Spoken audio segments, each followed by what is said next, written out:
당장 나가! 택시나 몰던 집안 딸이 감히 우리 아들이랑 결혼을 해? 분수를 알아야지! 최은숙의 날카로운 목소리가 결혼식장을 가득 채웠습니다. 300명의 하객이 지켜보는 가운데 시어머니는 신부 지혜의 머리채를 움켜쥐고 바닥에 내동댕이 쳤죠. 흰 드레스 위로 붉은 와인이 쏟아졌습니다. 신랑 태주는 고개만 숙인 채 아무 말도 하지 않았습니다. 하지만 지혜의 눈빛은 놀랍도록 차가웠죠. 이제 시작이네요. 그녀가 작게 중얼거렸습니다. 과연 이 모욕적인 결혼식 파탄 뒤에 숨겨진 진실은 무엇이었을까요? 시청 전에 구독과 좋아요 꼭 부탁드립니다. 영상 제작에 큰 힘이 됩니다. 당장 나가라니까. 이 거짓말쟁이야. 최은숙의 목소리가 웨딩홀 천장까지 울려 퍼졌습니다. 결혼식을 10분 앞둔 시각이었죠. 하객 300명이 자리를 채운 화려한 식장이었습니다. 크리스털 샹들리에가 반짝이고 흰 장미 수천 송이가 통로를 장식했습니다. 모든 것이 완벽해 보였죠. 하지만 단상의 상황은 완전히 달랐습니다. 최은숙이 신부 지혜의 머리채를 움켜쥐었습니다. 정성스레 올린 머리가 흐트러졌죠. 지혜의 얼굴이 일그러졌습니다. 통증 때문이었어요. 택시나 몰던 집안 것이 감히 우리 집안에 들어와? 넌 자격이 없어. 은숙이 지혜를 바닥으로 밀어냈습니다. 하얀 드레스가 대리석 바닥에 펼쳐졌죠. 하객들 사이에서 탄식이 터져나왔습니다. 누군가 휴대폰을 꺼내 영상을 찍기 시작했어요. 지혜는 바닥에 주저앉은 채 시어머니를 올려다봤습니다. 눈물이 흐를 법도 했지만 지혜의 눈은 말랐습니다. 오히려 묘하게 차분했죠. 신랑 태준이 단상 옆에 서 있었습니다. 턱시도 차림의 그는 고개를 숙인 채 아무 말도 하지 않았어요. 어머니를 말리지도 않았죠. 손은 주머니에 찔러 넣은 채였습니다. 시누이 유나가 앞으로 나섰습니다. 손에는 레드 와인이 든 잔이 들려 있었죠. 언니, 아니 지혜 씨. 가난한 건 죄가 아니에요. 하지만 거짓말로 우리 오빠한테 접근한 건 용서 못해요. 유나가 말을 마치자마자 와인을 지혜의 드레스 위에 부었습니다. 붉은 액체가 흰 천을 적셨죠. 마치 피처럼 번져나갔습니다. 하객석이 술렁이기 시작했습니다. 신부 측 하객들은 놀란 표정으로 일어섰어요. 신랑 측 하객들은 수군거리며 고개를 끄덕였습니다. 저 여자 뭐래? 택시기사 딸이라며? 그러게. 재벌 아들한테 무슨 수로 접근했을까? 돈 때문이겠지 뭐. 속삭임이 파도처럼 퍼져나갔습니다. 지혜는 모든 말을 들었죠. 하지만 표정 하나 변하지 않았습니다. 이때 뒷문이 벌컥 열렸습니다. 택시기사 유니폼을 입은 남자가 뛰어들어왔어요. 지혜의 아버지 박기철이었습니다. 그는 손님을 태우던 중 딸에게 긴급 연락을 받고 달려왔던 거죠. 지혜야. 기철이 단상으로 뛰어올라 딸을 부축했습니다. 지혜는 아버지의 팔을 잡고 천천히 일어섰어요. 드레스는 와인 얼룩으로 망가졌지만 지혜의 자세는 꼿꼿했습니다. 은숙이 코웃음을 쳤습니다. 봐요, 여러분. 저게 신부 아버지예요. 택시기사, 우리 집안 격에 맞지 않죠? 웅성거림이 더 커졌습니다. 기철의 얼굴이 붉어졌어요. 수치심과 분노가 뒤섞인 표정이었죠. 하지만 지혜는 아버지의 손을 꼭 잡았습니다. 그리고 단상 한가운데로 걸어갔어요. 마이크를 집어들었죠. 최은숙 여사님. 지혜의 목소리는 놀랍도록 침착했습니다. 울먹임도 떨림도 없었어요. 오늘을 기억하세요. 평생? 그게 무슨 협박이야? 내가 뭘 할 수 있는데? 은숙이 비웃었습니다. 유나도 옆에서 킥킥거렸죠. 태주는 여전히 고개를 숙인 채였습니다. 지혜는 마이크를 내려놓았습니다. 아버지와 함께 단상을 내려갔죠. 하객들 사이를 지나갔습니다. 누군가 수군거렸어요. 저렇게 당하고도 당당하네. 뻔뻔한 거 아니야? 지혜는 신경 쓰지 않았습니다. 식장 문을 나서며 한 번도 뒤돌아보지 않았죠. 밖에는 아버지의 택시가 서 있었습니다. 지혜는 뒷좌석에 앉았어요. 망가진 드레스가 시트를 적셨지만 개의치 않았습니다. 아빠, 괜찮아요. 다 계획대로예요. 기철이 룸미러로 딸을 바라봤습니다. 지혜는 미소를 지었죠. 차갑고 단단한 미소였습니다. 택시가 출발했습니다. 뒤편 웨딩홀에서는 여전히 소란이 이어졌어요. 하지만 지혜는 앞만 보고 있었습니다. 식장 안에서 은숙이 승리감에 젖어 있었습니다. 다들 봤죠? 저런 애가 우리 며느리 될 뻔했어요. 아찔하네요. 하객들이 어색하게 웃었습니다. 누군가 축하한다는 말을 건넸죠. 은숙은 기분이 좋았습니다. 하지만 그녀는 몰랐습니다. 지금 이 순간이 자신의 인생에서 가장 행복한 마지막 순간이라는 걸, 내일부터 모든 것이 무너지기 시작할 거라는 걸요. 택시 안에서 지혜가 휴대폰을 꺼냈습니다. 비서에게 짧은 문자를 보냈죠. 시작하세요. 단 5글자였습니다. 하지만 그 5글자가 최 씨 가문의 운명을 바꿀 예정이었어요. 일주일 전이었습니다.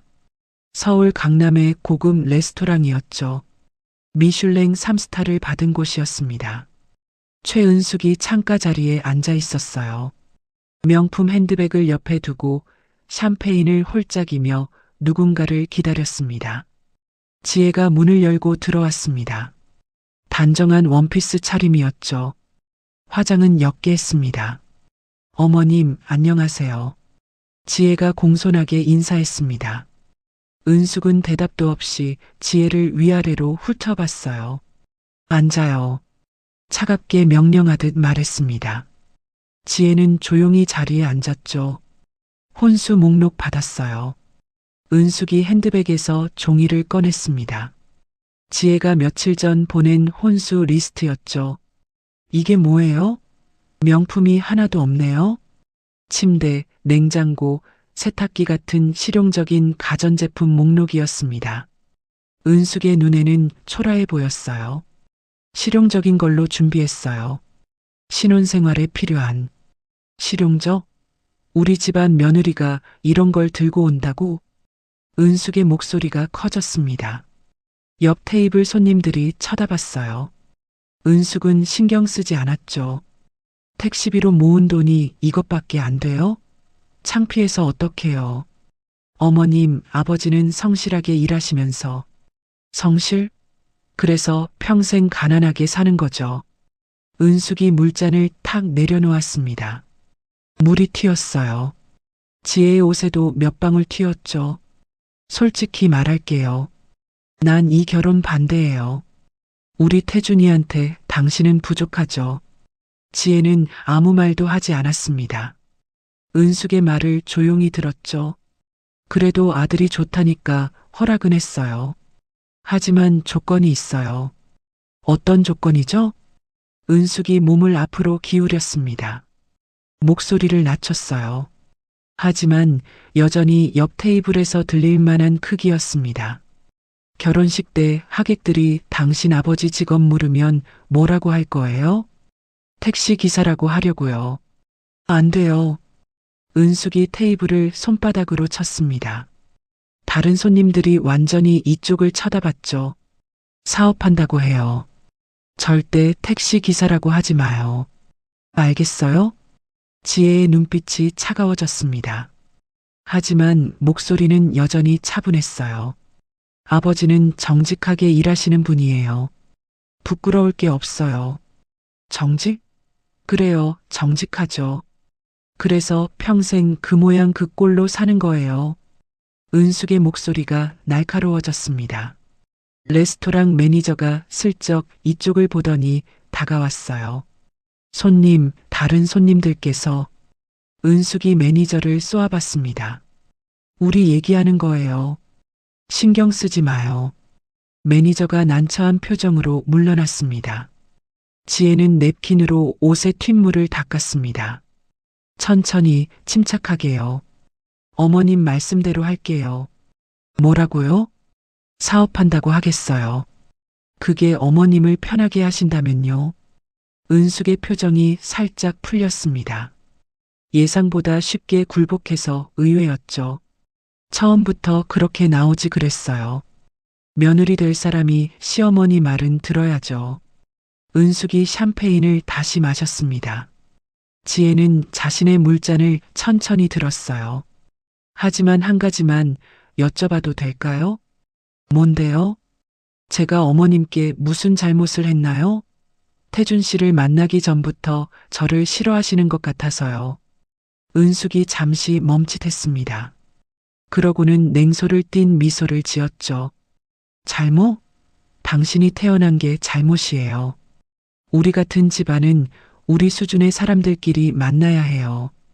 그게 세상 이치예요. 지혜가 물잔을 내려놓았습니다. 눈빛이 더욱 차가워졌죠. 세상 이치요. 알겠어요. 식사 주문 안 할 거예요. 난 할 말 다 했으니까 가봐요. 당신도 알아서 하고요. 은숙이 일어섰습니다. 핸드백을 들고 밖으로 나갔어요. 지혜는 자리에 그대로 앉아 있었습니다. 웨이터가 다가왔습니다. 주문하시겠어요? 아니요. 저도 나갈게요. 지혜가 일어나 계산을 했습니다. 은숙이 마신 샴페인 갖가지요. 웨이터가 미안한 표정을 지었죠. 괜찮으세요? 네, 괜찮아요. 지혜가 레스토랑을 나섰습니다. 밖에서 휴대폰을 꺼냈어요. 아버지에게 전화를 걸었죠. 아빠, 저예요. 괜찮아요. 예상했던 거예요. 네, 계획대로 진행할게요. 통화를 끊고 택시를 잡았습니다. 차 안에서 지혜는 창밖을 바라봤어요. 강남의 화려한 네온 사인이 스쳐 지나갔습니다. 운전기사가 말을 걸었습니다. 어디 안 좋은 일 있으셨어요? 아니요. 좋은 일 있을 예정이에요. 지혜가 작게 미소 지었습니다. 하지만 그 미소에는 온기가 없었죠. 결혼식 3일 전이었습니다. 최 씨 가문의 대저택이었죠. 서울 성북동 언덕 위에 자리한 3층 양옥이었습니다. 지혜가 초인종을 눌렀습니다. 손에는 과일 바구니와 한우 선물 세트가 들려 있었어요. 가정부가 문을 열어줬습니다. 어서 오세요. 안으로 들어오세요. 현관을 들어서자 화려한 샹들리에가 보였습니다. 대리석 바닥이 반짝였죠. 벽에는 유명 화가의 그림들이 걸려 있었어요. 거실에 최 씨 가족이 모여 있었습니다. 소파에 은숙과 윤아가 앉아 있었죠. 안락의자에는 최 회장이 신문을 보고 있었습니다. 어머님, 안녕하세요. 회장님, 처음 뵙겠습니다. 지혜가 공손하게 인사했습니다. 최 회장이 신문 너머로 지혜를 흘끗 봤어요. 인사를 받지도 않았죠. 거기 나요. 은숙이 선물을 가리키며 말했습니다. 지혜는 테이블에 선물을 내려놓았어요. 윤아가 지혜를 위아래로 훑어봤습니다. 언니, 오늘 화장 안 하셨어요? 화장했어요. 평소에 진하게 안 해서요. 아, 그래요? 전 매일 풀 메이크업 하는데. 안 그러면 사람들이 알아보질 못해서요. 윤아가 자신의 얼굴을 가리키며 웃었습니다. 은숙도 따라 웃었죠. 우리 윤아는 인스타그램 팔로워가 20만이에요. 인플루언서죠. 대단하세요. 지혜가 담담하게 대답했습니다. 은숙이 일어나 부엌을 가리켰습니다. 거기 앞치마 있을 거예요. 며느리 솜씨 좀 봐야죠. 저녁 준비해봐요. 지금이요? 왜요? 못해요? 아니에요. 할게요. 지혜가 부엌으로 갔습니다. 넓은 아일랜드 식탁과 최신식 가전제품들이 있었어요. 냉장고를 열어보니 재료가 가득했습니다. 지혜는 앞치마를 두르고 요리를 시작했습니다. 된장찌개와 불고기, 나물 반찬들을 준비했죠. 부엌에서 거실의 대화가 다 들렸습니다. 은숙과 유나, 최 회장의 목소리였어요. 오빠는 왜 하필 저런 애를 데려왔대요? 유나의 목소리였습니다. 그러게. 얼굴도 그냥 그렇고 집안도 형편없고 도대체 뭘 보고 사귄 건지 은숙이 대답했습니다. 돈도 없는 게 뻔뻔하기는 하더군. 최 회장의 목소리였죠. 지혜의 손이 떨렸습니다. 칼질하다 손가락을 베일 뻔했어요. 깊게 숨을 들이쉬었습니다. 결혼식만 치러주고 적당히 헤어지게 하지 뭐. 최 회장이 말했습니다. 그게 나을 것 같아요. 아들한테 상처 안 가게요. 은숙이 동의했습니다. 저도 그렇게 생각해요. 오빠 행복이 제일 중요하죠. 유나도 거들었습니다. 지혜는 싱크대를 꽉 움켜쥐었습니다. 손등에 핏줄이 퍼렇게 드러났죠. 눈물이 날 것 같았지만 참았습니다. 1시간 뒤 저녁 준비가 끝났습니다. 지혜가 음식을 식탁에 차렸어요. 다 됐어요. 드세요. 최 씨 가족이 식탁에 앉았습니다. 지혜도 한쪽 끝에 자리를 잡았죠. 은숙이 된장찌개를 한 숟가락 떠서 맛봤습니다. 인상을 찌푸렸어요. 이게 음식이에요? 맛이 없네요. 은숙이 국그릇을 밀어냈습니다. 국물이 식탁보에 튀었죠. 유나도 불고기를 집어 입에 넣더니 휴지에 뱉었습니다. 전 패스할게요. 입맛이 없어서요. 유나가 일어났습니다. 거실로 가서 소파에 누웠어요. 최 회장은 아무 말 없이 식사를 계속했습니다. 맛있는지 없는지 표정으로는 알 수 없었죠. 태준이 조심스럽게 말했습니다. 전 맛있는데요. 은숙이 아들을 쏘아봤습니다. 태준은 입을 다물었어요. 숟가락을 내려놓았죠. 지혜는 자신의 접시를 바라봤습니다. 음식을 한 점도 먹지 못했어요. 목이 메어서 삼킬 수가 없었습니다. 설거지는 할 줄 알죠? 은숙이 물었습니다. 네. 그럼 다 치워요. 우린 TV 볼 거니까. 최 씨 가족이 거실로 갔습니다. 대형 TV에서 드라마가 나왔어요. 웃음소리가 들렸죠. 지혜는 혼자 부엌에서 설거지를 했습니다. 수십 개의 그릇과 냄비를 씻었어요. 손이 빨갛게 부어올랐습니다. 1시간 뒤 설거지를 끝냈습니다. 지혜가 거실로 나갔죠. 다 했어요. 그럼 저는 이만. 잠깐. 최 회장이 처음으로 지혜에게 직접 말을 걸었습니다. 앉아봐요. 지혜가 소파 끝에 앉았습니다. 결혼 후 계획이 뭐요? 열심히 살려고요. 태준 씨 잘 내조하고요. 직장은? 그만둘 생각이에요. 태준 씨가 원한다면요. 그래요. 그게 낫겠어요. 우리 며느리가 밖에서 일하는 건 체면상 안 좋으니까. 지혜가 고개를 끄덕였습니다. 아이는 언제 가질 거요? 그건 태준 씨랑 상의해서요. 빨리 낳는 게 좋아요. 늦으면 애 키우기 힘들어요. 알겠어요. 최 회장이 다시 TV를 봤습니다. 대화가 끝났다는 신호였죠. 지혜가 일어났습니다. 그럼 들어갈게요. 안녕히 계세요. 아무도 대답하지 않았습니다. 지혜는 혼자 현관으로 걸어갔어요. 신발을 신고 문을 열었죠. 밖으로 나오자 차가운 밤 공기가 얼굴을 때렸습니다. 지혜는 대문을 나서서 골목으로 걸어갔어요. 한적한 곳에 서서 휴대폰을 꺼냈습니다. 아버지에게 전화를 걸었죠. 하지만 받지 않았습니다. 손님을 태우고 있을 거예요. 지혜는 전화를 끊고 벤치에 앉았습니다. 처음으로 눈물이 흘렀어요. 소리 없이 조용히 울었습니다. 10분쯤 지났을까요? 지혜가 눈물을 닦았습니다. 일어나서 택시를 잡았죠. 택시 안에서 지혜는 창밖을 봤습니다. 서울의 야경이 흘러갔어요. 기사님이 룸미러로 지혜를 봤습니다. 많이 힘드셨나 봐요? 괜찮아요. 곧 끝날 거예요. 지혜가 작게 웃었습니다. 결혼식 당일 아침이었습니다. 웨딩홀 신부 대기실이었죠. 화장대 거울 앞에 지혜가 앉아 있었습니다. 메이크업 아티스트가 마지막 손질을 하고 있었어요. 정말 예쁘세요. 신랑분이 감격하시겠어요. 감사해요. 지혜가 거울 속 자신을 바라봤습니다. 흰 드레스가 빛났죠. 머리는 우아하게 올렸습니다. 노크 소리가 들렸습니다. 문이 열렸어요. 은숙이 들어왔습니다. 유나와 하객 서너 명을 데리고요.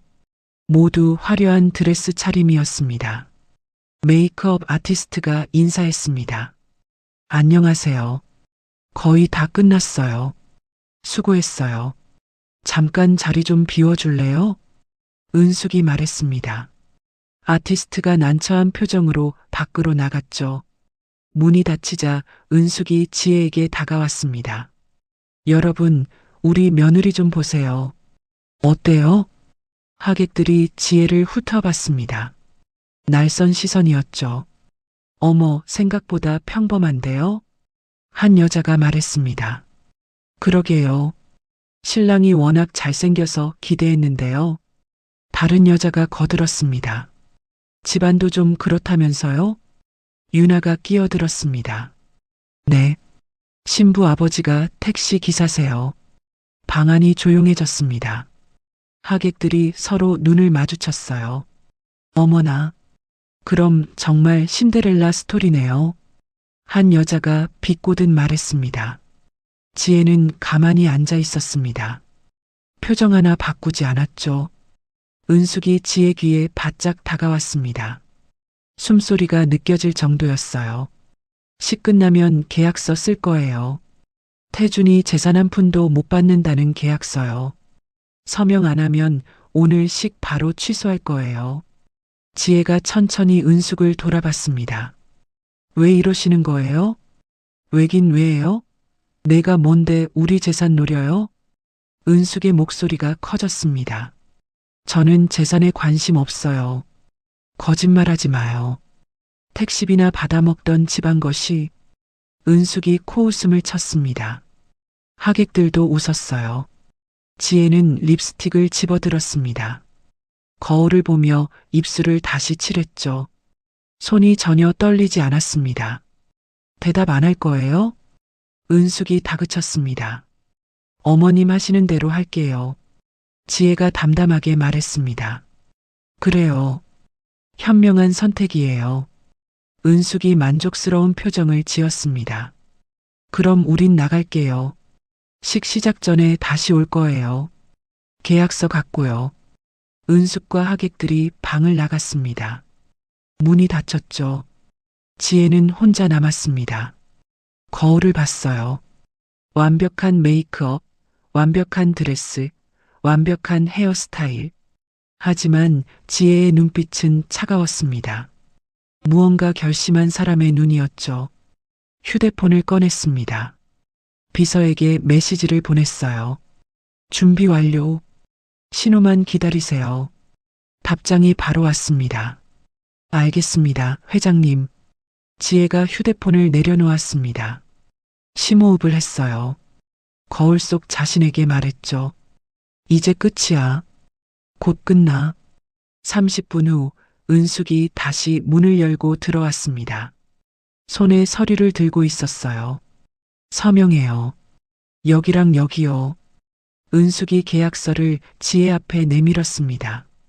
지혜가 서류를 봤습니다. 재산 포기 각서였죠. 이혼 시 위자료도 받지 않는다는 조항도 있었습니다. 펜을 집어들었습니다. 서명란에 이름을 썼어요. 박지혜. 은숙이 서류를 챙겼습니다. 이제 식 시작할게요. 준비됐죠? 네. 지혜가 일어났습니다. 드레스가 바닥에 드리웠어요. 아, 그리고요. 식 끝나고 바로 신혼여행 가요.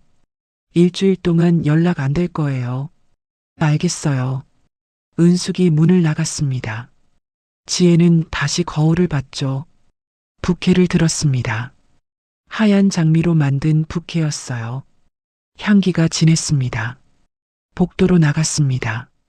아버지 기철이 기다리고 있었어요.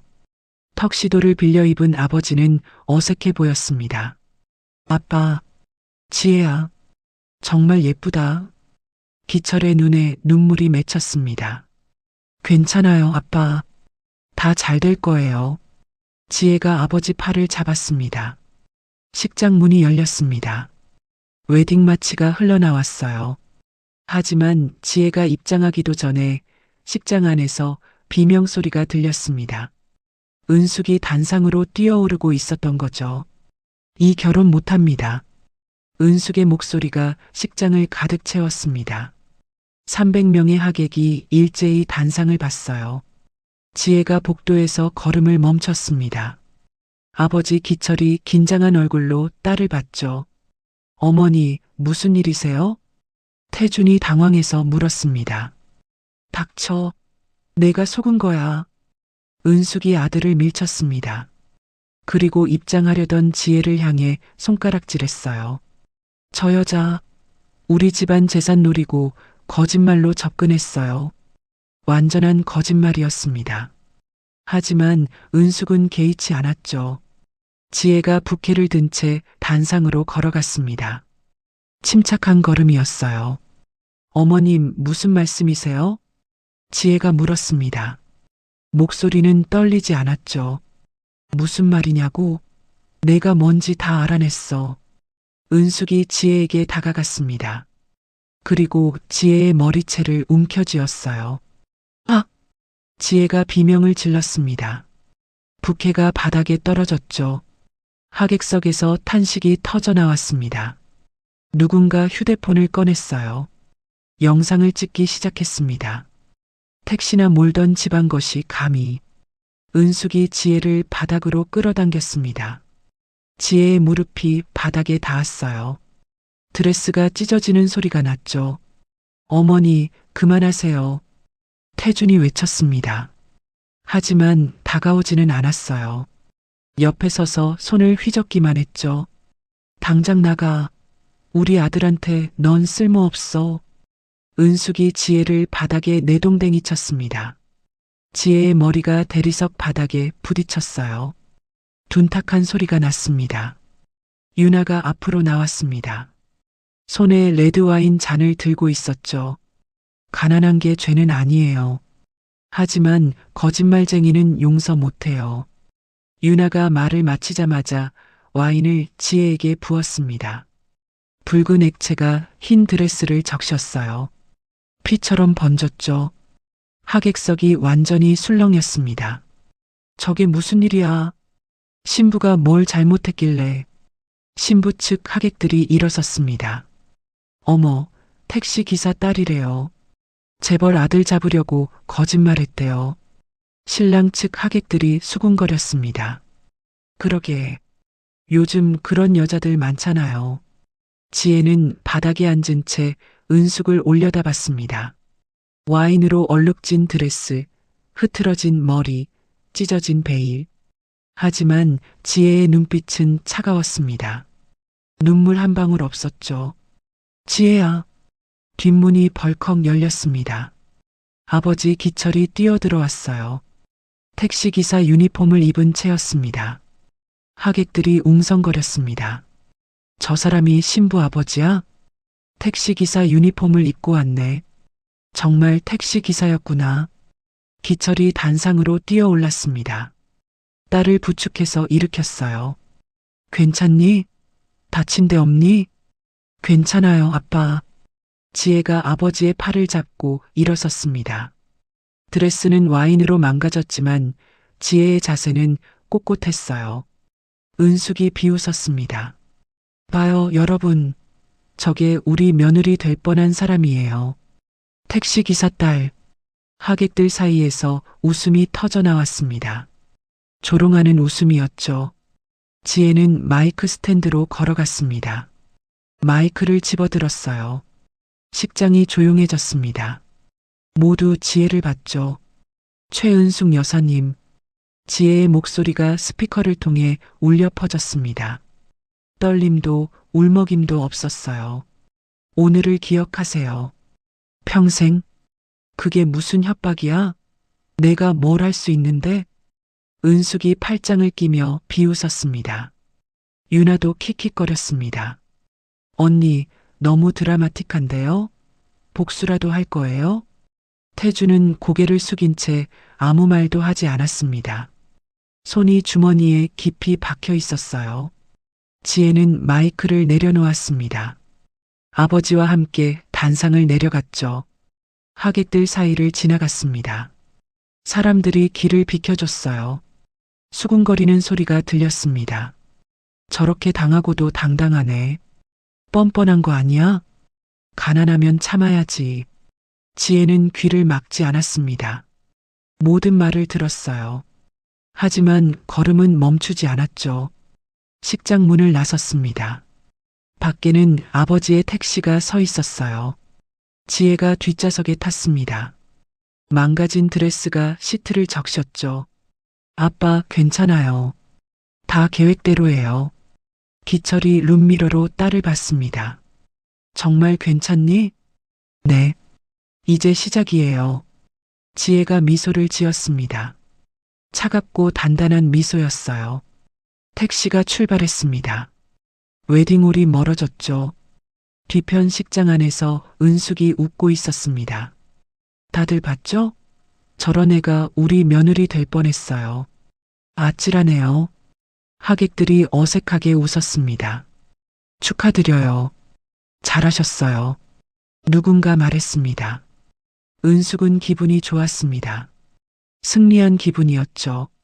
하지만 그녀는 몰랐습니다. 지금 이 순간이 자신의 인생에서 마지막 행복한 순간이라는 것을요.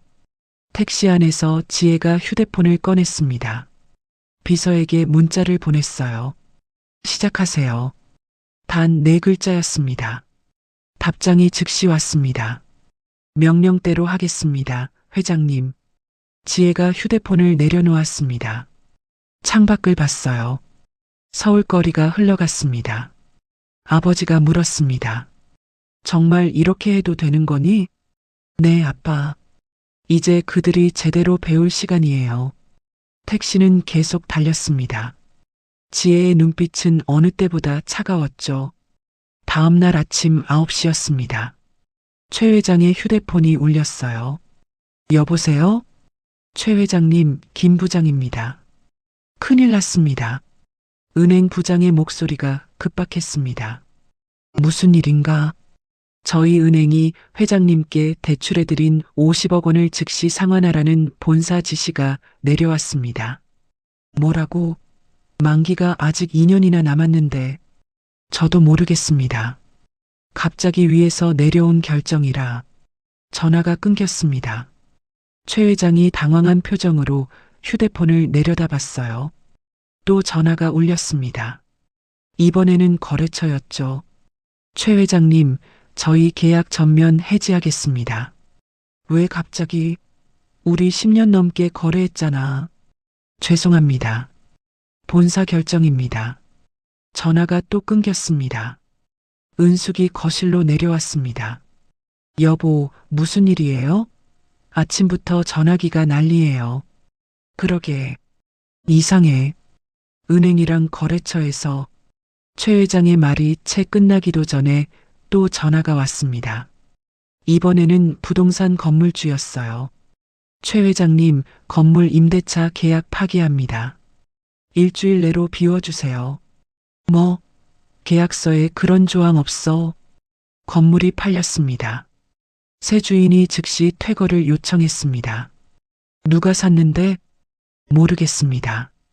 익명 투자자라고만. 최 회장의 얼굴이 하얗게 질렸습니다. 여보, 무슨 일이에요? 은숙이 다급하게 물었습니다. 그때 초인종이 울렸습니다. 가정부가 문을 열었어요.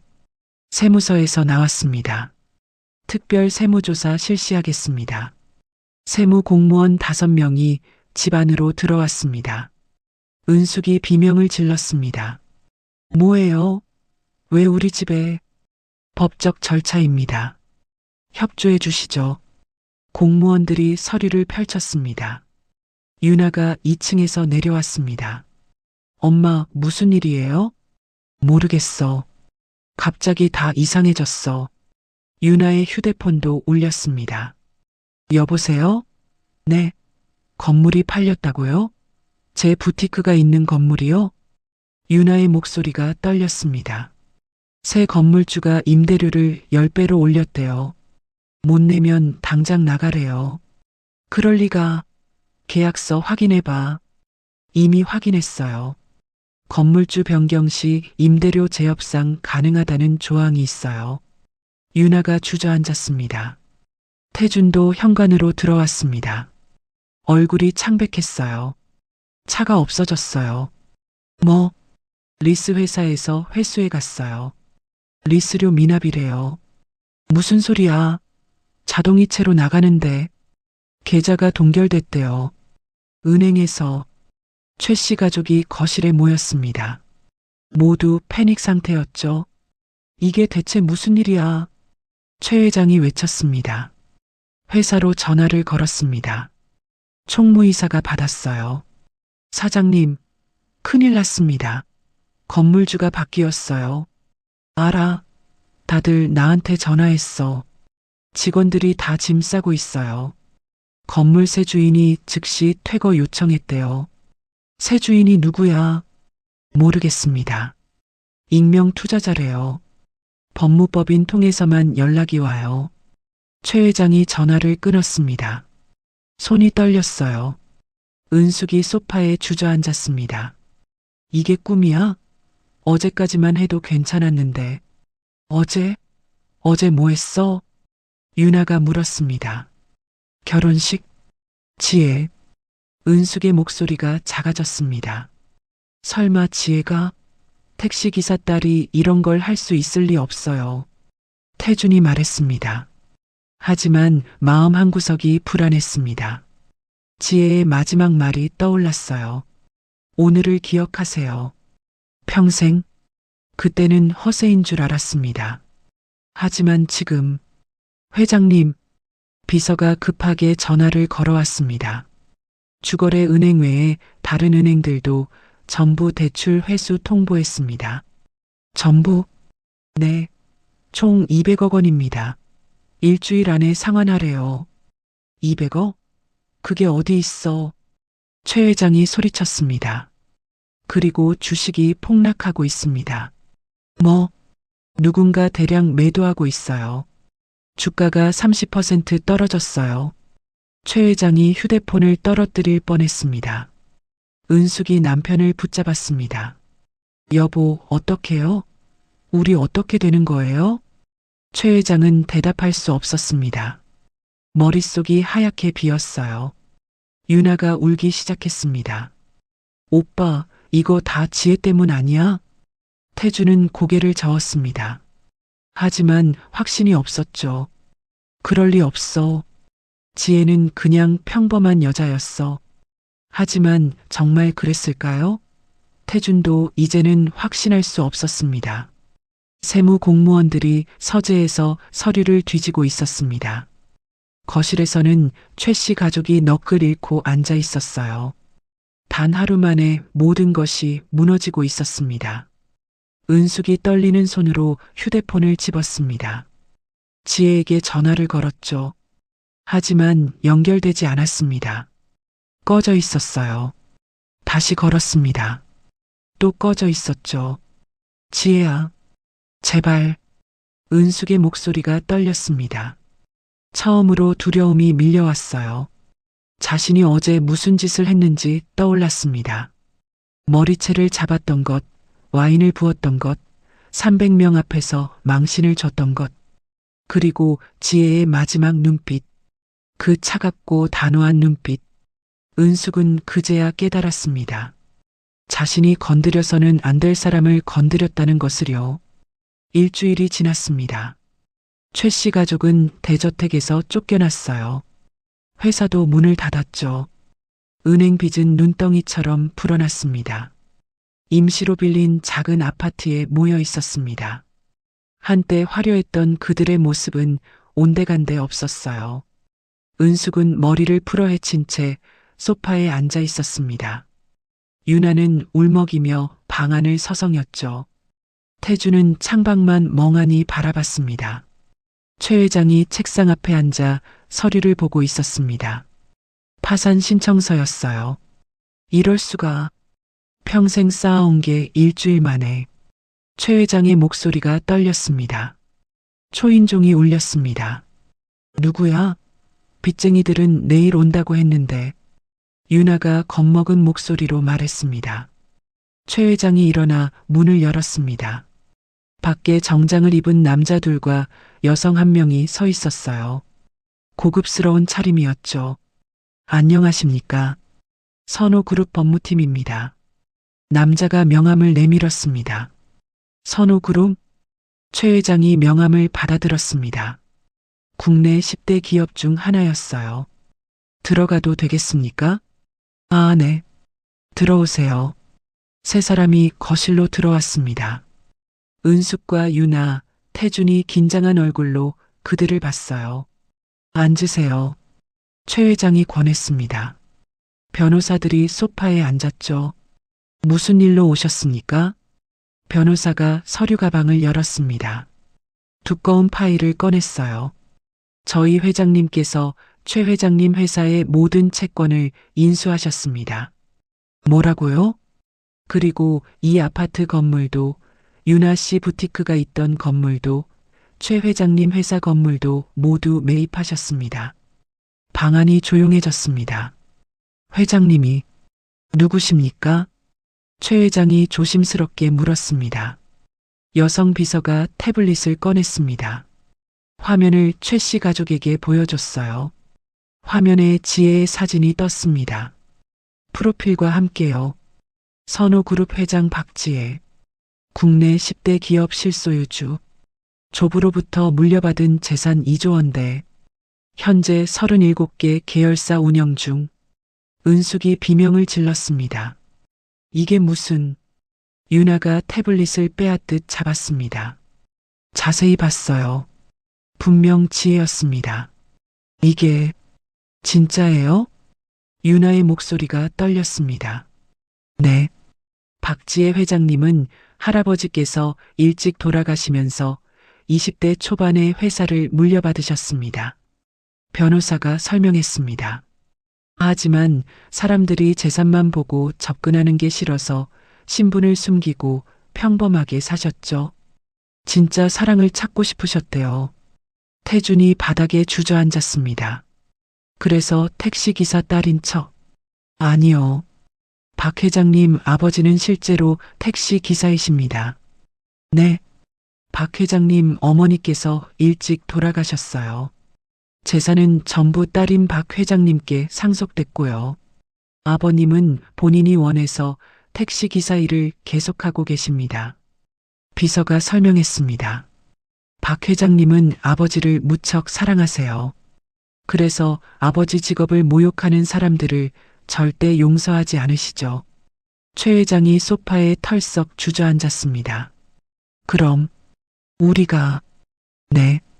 여러분이 모욕한 그분이 바로 박지혜 회장님이십니다. 변호사가 차갑게 말했습니다. 그리고 지난 일주일간 일어난 모든 일들의 배후도 박 회장님이십니다. 은숙의 얼굴이 새하얗게 질렸습니다. 내가 회장님 머리채를... 말을 잇지 못했습니다. 손이 부들부들 떨렸어요. 와인을 쏟고 유나도 울음을 터뜨렸습니다. 태주는 아무 말도 하지 못했습니다. 그저 바닥만 바라봤죠. 박 회장님은 태준 씨를 진심으로 사랑했습니다. 그래서 평범한 여자인 척하며 만나셨죠. 비서가 계속 말했습니다. 하지만 여러분은 그분의 아버지를, 그분의 진심을 철저히 짓밟았습니다. 변호사가 서류를 꺼냈습니다. 이제 채권 총액이 300억 원입니다. 2주 내로 상환하셔야 합니다. 못하시면 법적 절차를 진행하겠습니다. 300억? 그게 어디 있어요? 최 회장이 소리쳤습니다. 그건 저희가 알 바 아닙니다. 변호사가 일어났습니다. 비서도 따라 일어났어요. 아, 그리고 박 회장님께서 전화라고 하셨습니다. 뭐라고요? 비서가 말했습니다. 사람을 돈으로 판단하지 말고 직업으로 무시하지 말라고. 그게 제일 기본적인 예의라고. 세 사람이 문을 향해 걸어갔습니다. 잠깐만요. 은숙이 뛰어가서 변호사 앞을 막았습니다. 지혜. 아니, 박 회장님 좀 만나게 해주세요. 제발. 불가능합니다. 박 회장님은 여러분을 다시 만날 의사가 없으십니다. 제발요. 사과할게요. 무릎 꿇을게요. 은숙이 울먹였습니다. 비서가 은숙을 쳐다봤습니다. 차가운 눈빛이었어요. 결혼식 때 박 회장님께 무릎 꿇으라고 하셨죠? 이제 그 의미를 아시겠습니까? 세 사람이 문을 나갔습니다. 문이 닫혔어요. 은숙이 바닥에 주저앉았습니다. 큰 소리로 울기 시작했죠. 내가 미쳤었어. 유나도 어머니 옆에 앉아 울었습니다. 최 회장은 멍하니 천장을 올려다봤습니다. 평생 쌓아온 것들이 일주일 만에 무너진 이유를 이제야 알았어요. 태준이 휴대폰을 꺼냈습니다. 지혜에게 전화를 걸었죠. 연결됐습니다. 처음으로요. 여보세요. 지혜의 목소리였습니다. 차분하고 침착했어요. 지혜야, 나야. 네, 알아요. 미안해. 정말 미안해. 태준의 목소리가 떨렸습니다. 사과는 필요 없어요. 전 이미 결정했으니까요. 만나줘. 제발. 다시 시작하자. 내가 잘못했어. 다시 시작? 태준 씨, 우리는 시작도 못했어요. 지혜의 목소리는 담담했습니다. 결혼식 때 시어머님이 제 머리채 잡을 때 말리지도 않았잖아요. 그게 태준 씨의 진짜 모습이에요. 태준이 아무 말도 하지 못했습니다. 행복하세요. 앞으로는요. 지혜가 전화를 끊었습니다. 뚜마이너스 하는 신호음만 들렸어요. 태준이 휴대폰을 떨어뜨렸습니다. 바닥에서 쨍그랑 소리가 났죠. 최 씨 가족은 좁은 거실에 모여 앉아 울었습니다. 평생 남을 무시하고 살았던 대가를 치르고 있었어요. 일주일이 더 지났습니다. 선호그룹 본사 앞이었어요. 서울 여의도의 50층 빌딩이었죠. 최 씨 가족이 로비에 서 있었습니다. 초라한 옷차림이었어요.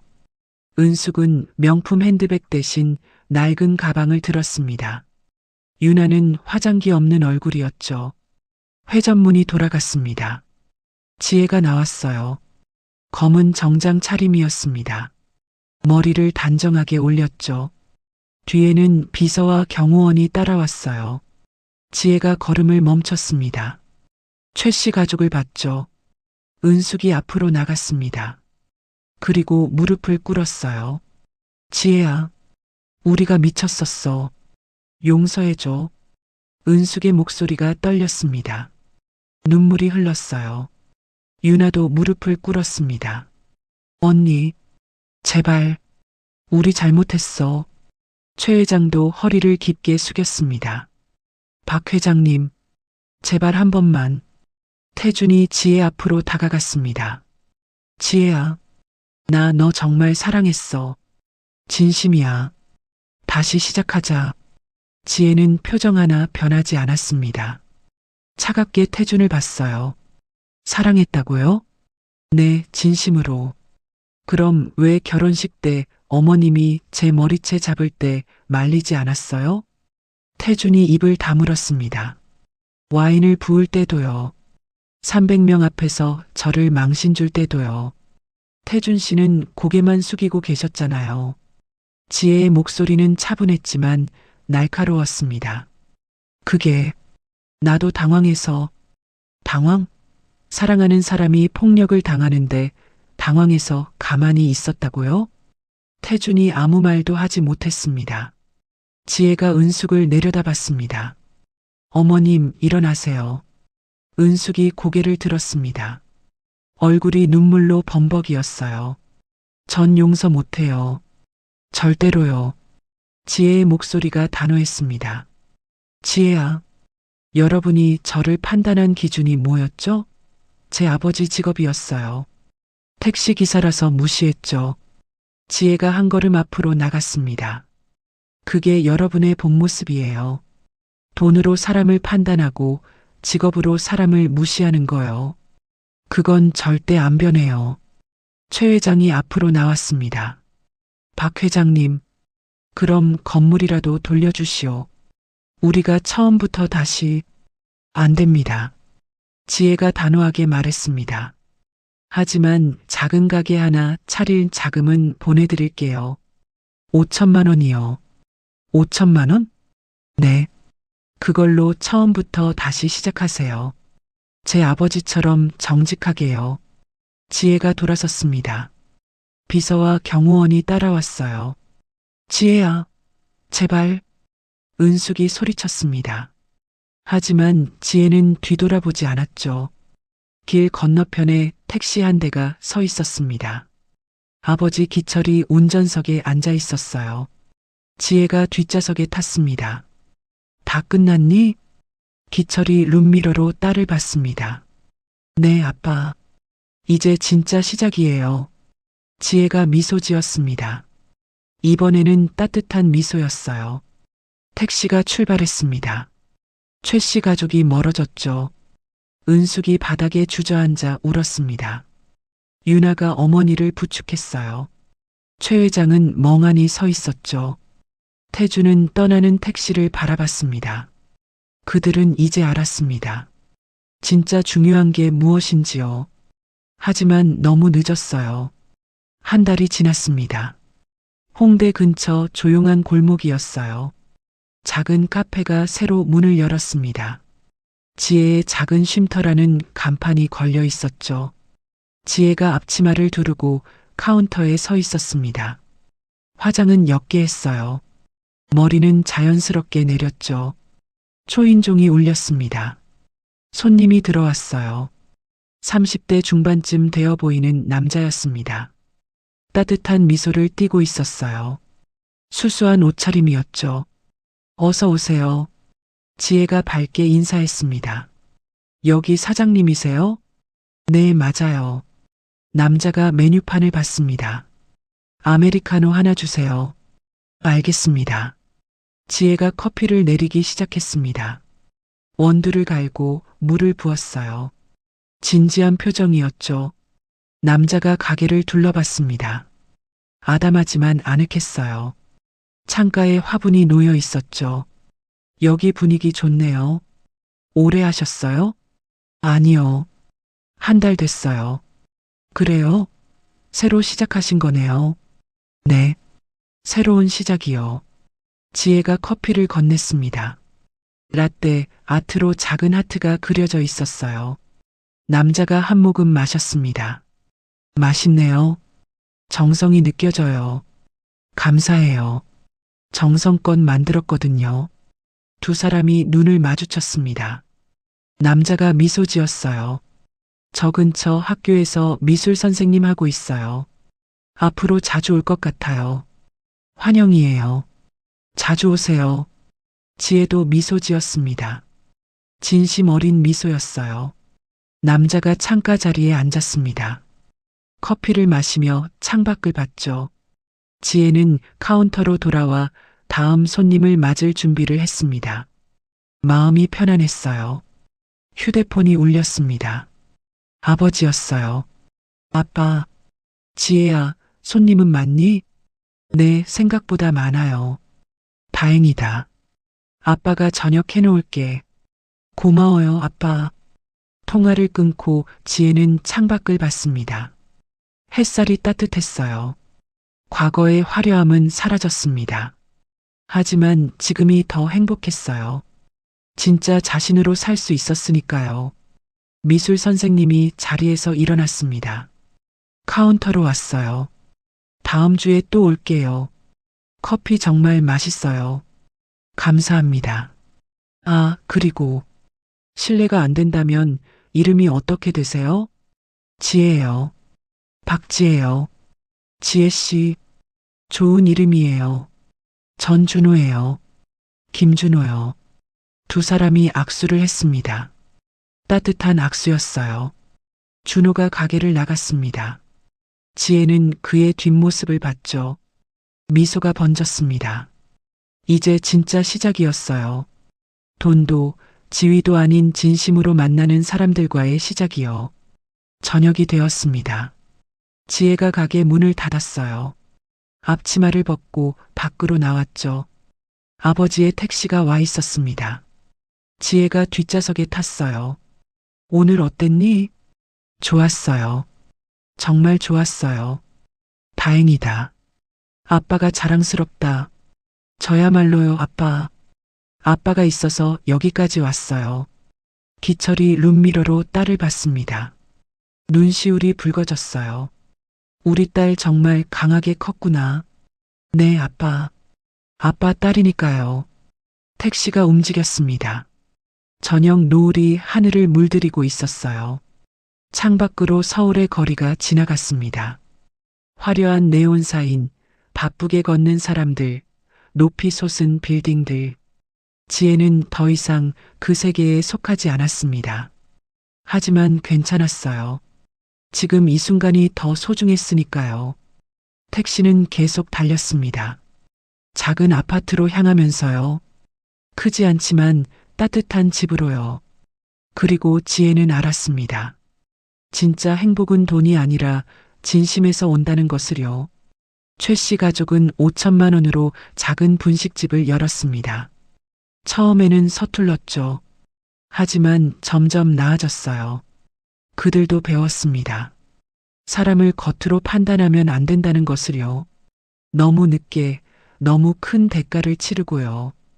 은숙은 매일 아침 일찍 일어나 떡볶이를 끓였습니다. 유나는 주문을 받았죠. 최 회장은 설거지를 했어요. 태주는 배달을 다녔습니다. 평범한 일상이었습니다. 하지만 그들은 이제야 알았어요. 평범한 게 얼마나 소중한지를. 어느 날 저녁 은숙이 TV를 켰습니다. 뉴스가 나왔어요. 선호그룹 박지혜 회장, 저소득층 아동 장학금 100억 원 기부. 화면에 지혜가 나왔습니다. 밝게 웃고 있었어요. 은숙이 TV를 껐습니다. 더 이상 볼 수 없었죠. 그녀는 알았습니다. 자신이 놓친 게 무엇인지를. 하지만 돌이킬 수 없었어요. 밤이 깊어갔습니다. 서울의 불빛이 하나둘 꺼졌어요. 지혜는 작은 방에서 창밖을 봤습니다. 별이 빛나고 있었죠. 행복했습니다. 진짜로요. 그리고 내일도 모레도 행복할 거라는 걸 알았습니다. 오늘 이야기가 좋으셨다면 구독과 좋아요, 알람 설정 잊지 마시고 소중한 댓글 하나가 큰 힘이 됩니다. 시청해 주셔서 진심으로 감사드립니다.